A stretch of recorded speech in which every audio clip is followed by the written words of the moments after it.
Hey everyone! Today we're diving into how to connect ConvertKit to Google Forms.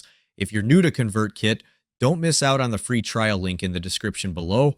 For those who are already set up, just log in and follow along. First up, you'll need to set up a Zapier account to connect ConvertKit with Google Forms. Head over to the Zapier dashboard, click on Create, and then select Zaps. If you need any assistance, the Copilot is there to guide you. Select both ConvertKit and Google Forms from the list of options and enter the required details on the right side of the screen.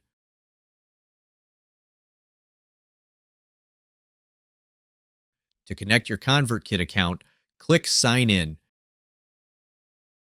and input the API key for ConvertKit.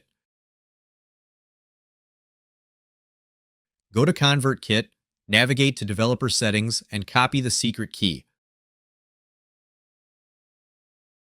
Once you paste it, click Yes, connect to ConvertKit, and you're all set. Repeat this process to log into your Google Forms account. You can log in using your Google account credentials. After that, configure your settings and click Publish, and you're all set. I hope this video makes the process clear and easy for you. If you're looking to quickly grow your email list while also earning high-ticket commissions, I've got a free training program for you, linked in the description below. It's completely free and super easy to get started, so be sure to check it out if you want to build your list more effectively. Thanks for watching.